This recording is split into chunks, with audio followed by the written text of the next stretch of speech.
What do we do with our wounds, with those parts of ourselves that are so hard to heal? At least it feels that way.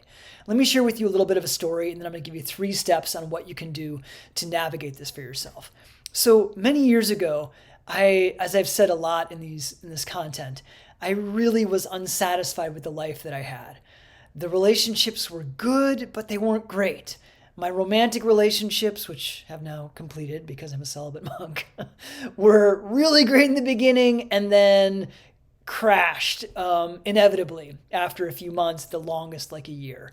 My professional life, I had some interests, but they were really great. But then after like 6 months or a year, it faded and I lost interest and my performance went way down. I mean, in every aspect of my life, I saw all of these really limited results and limited experiences I was getting because what I later realized was I had so many wounds surrounding really my heart. And these are wounds from childhood. These are wounds around my family, wounds that happened even in my like young adulthood and older adolescence, right? So and I navigated all of this through getting help, right? And these are the 3 things that I did that helped me navigate these wounds, essentially heal them over time. And it wasn't just me, by the way, but they got healed, I should say. And then everything started to change in my life. I have fantastic relationships now. I have a satisfying career. I volunteer regularly. I've got a great relationship with my body. Like things are great and getting better and greater, right? So here are the 3 things that I discovered that I did that helped me transform my life into one of mediocrity and limited results into greatness that keeps expanding and expanding. So the first thing we want to do is become aware of the wounds.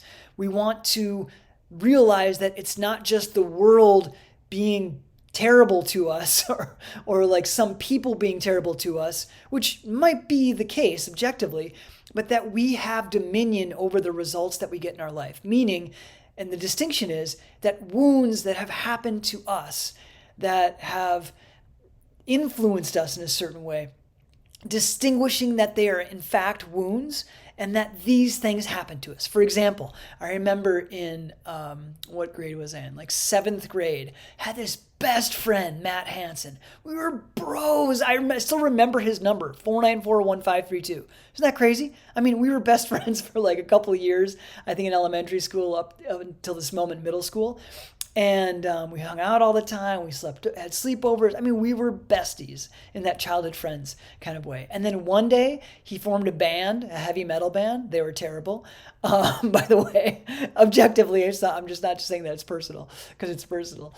And I wanted to be in the band, but I didn't play an instrument. I just wanted to be included. And he was like, no. And I was like, what? And something like broke inside of me. And then we stopped being friends and he started hanging out with these kind of cool heavy metal kids. And I started hanging out with kind of this nerdy couple guys that I really liked actually. But that was a huge crack in my like, wow, you can get hurt in friendship. And it started essentially this snowball effect of me betraying other people and ultimately myself to be accepted. Right, which is a pattern that I worked throughout my whole kind of and a fear of betrayal. That was the big wound for me there. That started right then. Now that might sound kind of minor, but it was a big deal for me, you know?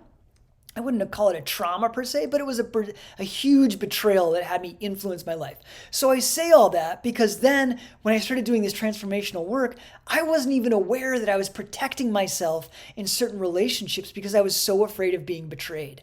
But it came back to that moment and many other moments, but that was a big one for me around being betrayed. So the first thing we want to do is distinguish that the reason that we show up in certain relationships, and probably important relationships in our life, is because of some kind of a wound, and we all have them, right? It is the origin of defensiveness, of arrogance, of shame, and so many other limiting qualities about ourselves all come back to our wounds. So the first thing is to become aware that we have them, and maybe what happened. It's helpful to really look at that for ourselves, right? That's the first thing, is just distinguish that this thing is happening, this unsatisfying thing is happening in my life because of a wound that I have from long ago, most likely, right?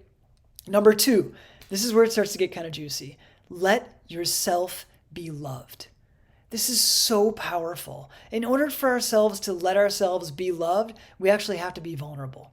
And we actually need to trust that things are going to be okay. Now, a lot of us have had our trust shattered in different moments in our lives and have an inability to trust because we feel like if we open ourselves, we're going to get hurt, right? So the thing that we need to practice in the right situations with the right people is allow ourselves to be loved, right? Now, ultimately, it's about being loved by by the universe, we could say, or by God. I don't love that word. Spirit, self, that light inside of us, that light that exists everywhere, but a lot of us don't have access to that.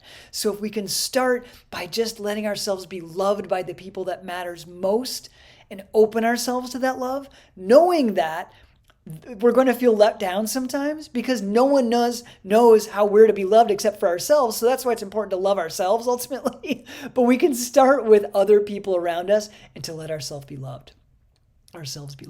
And if we can get to the point where we can actually start to love and even accept ourselves, that is the next step, right? So number 2, let yourself be loved. And in order to letting yourself be loved, we'll have to be vulnerable and learn how to trust, right?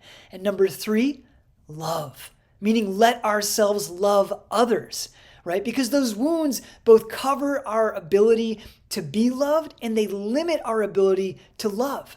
So if we can distinguish that, okay, this thing happened with Matt Hansen. I'm afraid of being betrayed. I don't want to trust people. I don't want to put myself out there. Okay, that happened then, but that's not who I want to be now. Okay, am I willing to do that? Distinguish this, maybe set that aside, accept that it happened into my heart, and open. And just open, right? And let the love come in from other people, from myself, from my own heart, and let myself love others fully in a vulnerable way. We cannot let ourselves be loved if we cannot be vulnerable, and we can't love if we can't be vulnerable. Right? We can't let it in if we're covering ourselves, and we can't let it out if we're covering ourselves in some way and protecting ourselves. So a great way to see what wounds exist is to see how we limit the love that we offer and also how we limit the love that we let in. If we can just become aware of those 2 things, how do we limit ourselves from allowing ourselves to be loved, and how do we limit ourselves from loving, that will bring those wounds to surface. And then we can navigate them. There's therapy, there's spiritual work, there's transformational work. There's so many things to do to heal the wounds.